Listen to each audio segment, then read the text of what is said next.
নমস্কার, দোতরা জগতে স্বাগত।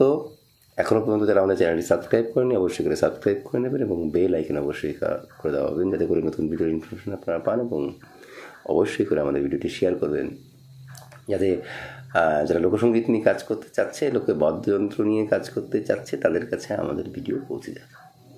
আশা করি সকলে ভালো আছেন। আজকের ভিডিওতে একটা মজার কিছু শেখানোর চেষ্টা করব, জানি না কী হবে, তবে চেষ্টা করব। আজকে শেখাবো বাঁ হাতের আঙুলের প্রয়োগ এবং তার উৎকৃষ্ট ব্যবহার কী করে করবেন আমাদের খঞ্জিরা বাজানোর সময় বা ডুবকি বাজানোর সময় বা হাত বাজা যাই করুন না কেন সেক্ষেত্রে। আর সঙ্গে আলোচনা করবো যে বাঁ হাতের প্রয়োগ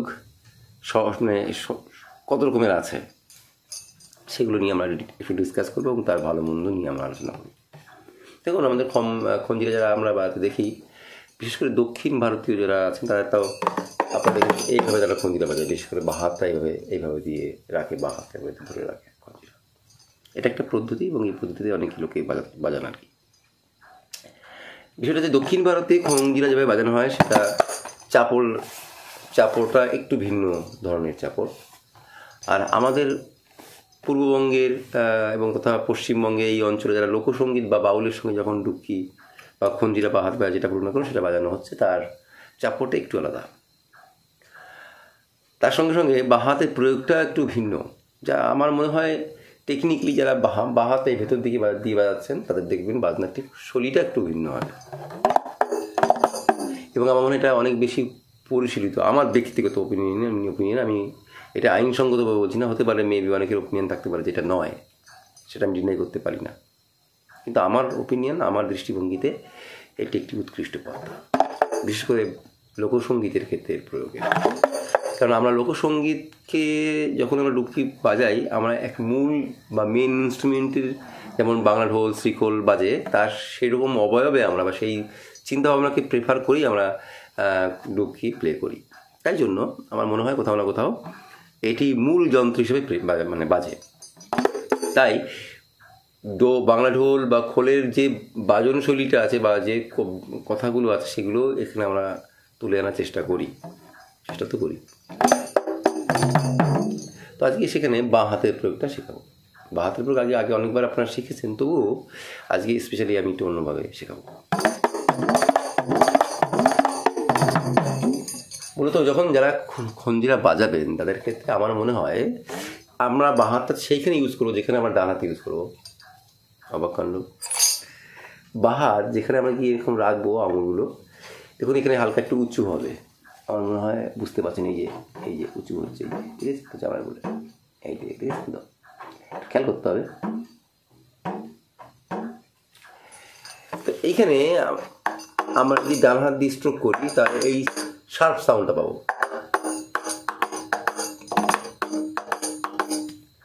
এক্ষেত্রে কি হয়, দুটো ভিন্নমুখী, অর্থাৎ আমাদের যে লেদারটা আছে সেটাকে বহির্মুখী আমরা প্রেশার দিই। আমরা যদি ভেতর দিক দিয়ে প্রেশার দিই, মানে অর্থাৎ বাইরের দিক দিয়ে ভেতরের দিকে প্রেশার দিই, তার উল্টো করি, এটা করতে পারি। কিন্তু এটা করলে যে দিক দিয়ে আমি ভেতরের দিকে প্রেশার দিচ্ছি সেই দিকে আমি চাপড় দিচ্ছি, ফলে ওই উভয় দিক দিয়ে একটা প্রেশার বা ফিকশন তৈরি হওয়ার বিষয়টা থাকছে না।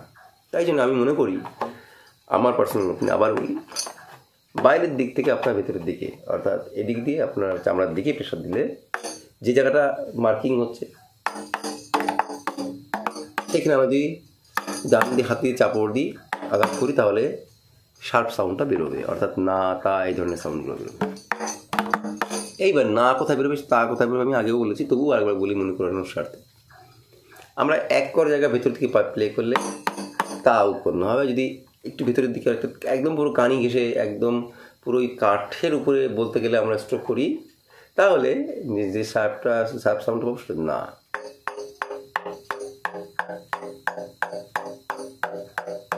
তা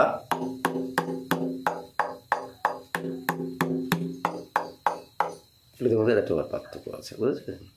এবার আমরা ধাগি শিখব,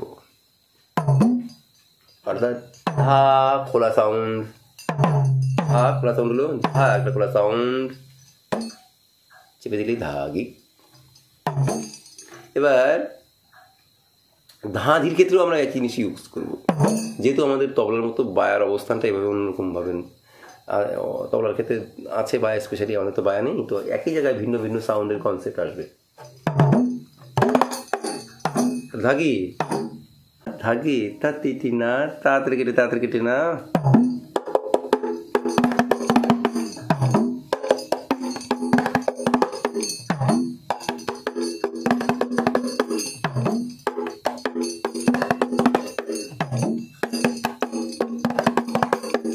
আমি আর একটু ব্যাখ্যা দিই। ধাগি তা, তাহলে ধাগি তা বা তিথি না, অর্থাৎ তা না বা তিথি না, তা না, নাটা কানিতে বলেছিলাম।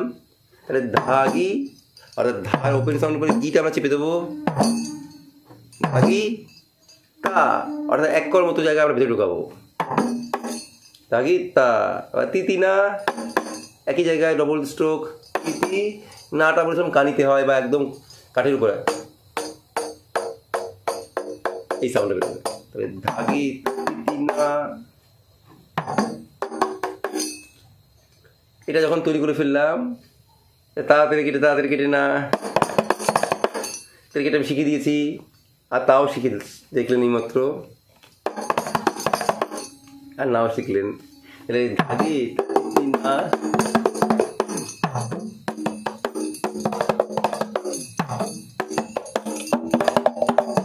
এটা তো আপনি পারলেন। এবার মজা করে বাজাই।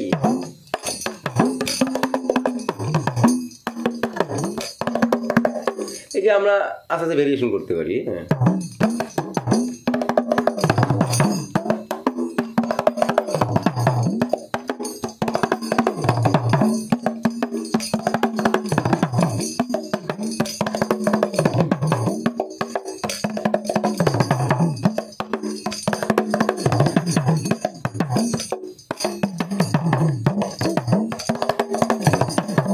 তো আমরা এগুলো করলাম।